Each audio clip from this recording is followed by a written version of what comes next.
Rajim. Bismillah ar-Rahman ar-Rahim. Honorable Chairperson, BISP, Minister of State Marvi Memon Sahaba, Secretary BISP, Representative of the World Bank, Representative of DFID, Honorable colleagues, ladies and gentlemen, Assalamu alaikum. Very interesting statistics that I have jotted down while hearing what all was being said earlier. I also heard the story of 8,000 forms, which never came to near my eyes. The story was there, but where they disappeared in my constituency, I'm not aware of that. So that registration that took place was the initial phase of registration, which was, I think, not as authentic or as transparent as it should have been. I'm being very frank, Madam Chairperson and honorable guests.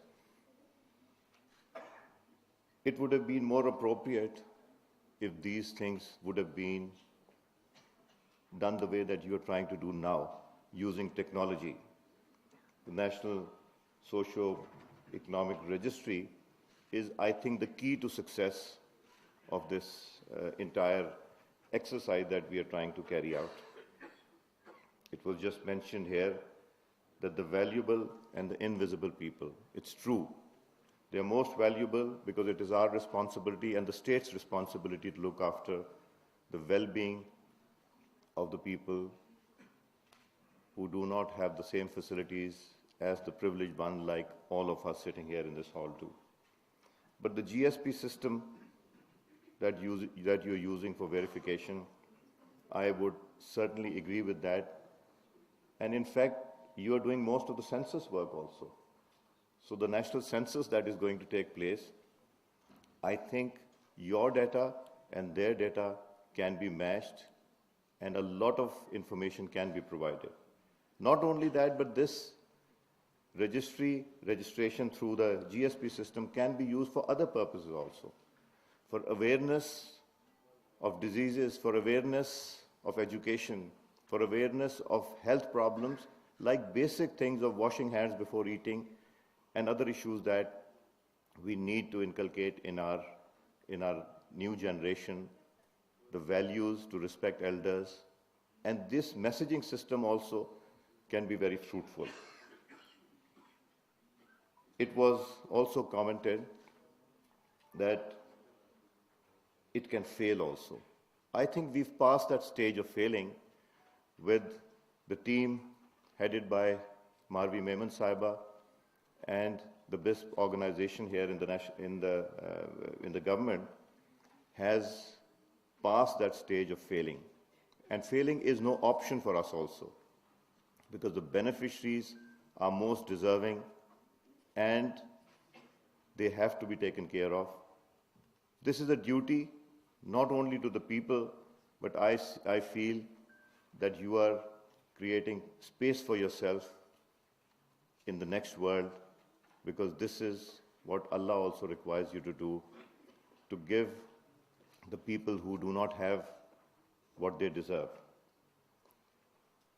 I would also suggest, while registering, you need to do some verification also. You might have the toughest questions. You might be asking a household in order to obtain the funds that they require. They might not be giving you the information that you would want to get. There is small place for error also. So I would also suggest that the local governments are in place, the elected chairman, vice chairman, and in the wards we have councillors. Have at least a couple of them verify the authenticity of the genuineness of the person that the funds are going to, so that each and every penny that is spent has been made full use of.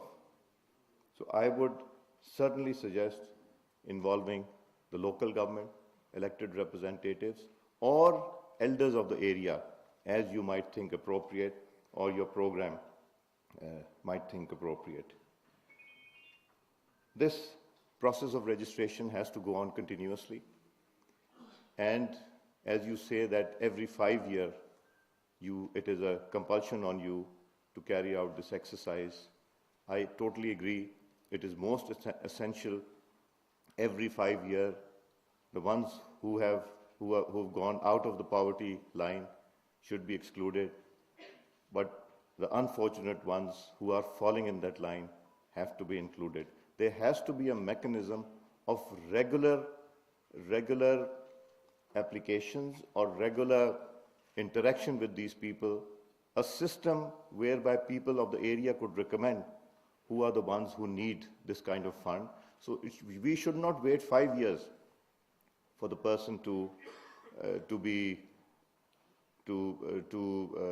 go through this period of hunger, but we should have some sort of mechanism whereby constant registration or application system should be available online through any channel that you might think appropriate.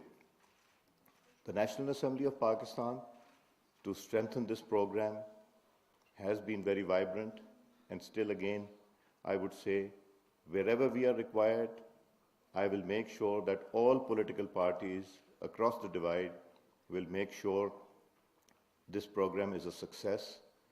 It is our program. We initiated it, we own it, and we will live with this project as long as we are elected members. Your efforts, Marvi Saiba, are not hidden from anyone. Since you took over, you have been working almost 24/7, at times not even available to attend the lunches and dinners, the official lunches and dinners, because either you're traveling or you're totally committed to this program.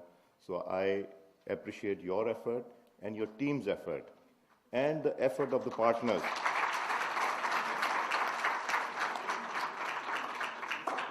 I hope this will encourage you to work 28 hours a day instead of 24.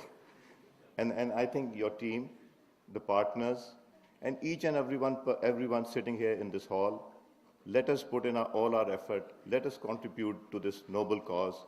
Let us be part of this program. Let us be champions of this program to make it a success for the benefit of our population, of the people who are underprivileged. I'm sorry I have to be very brief because we have a session now and there's a lot of legislation that has to take place today. So I requested Marvi Saiba, I came on time, but there's one thing, every time I come here, I notice one thing. Even before you come to where you're supposed to be seated, the national anthem is put on. So she wants people to stop and freeze where they are. But this time, I made sure that I reached where I was supposed to sit. So I wish you all the success, Marvi Saiba, your team, World Bank, DFID, all the members here, all the participants, all the people who are contributing to this. I wish you all the success. Our efforts, wherever they are required, will always be with you. Thank you.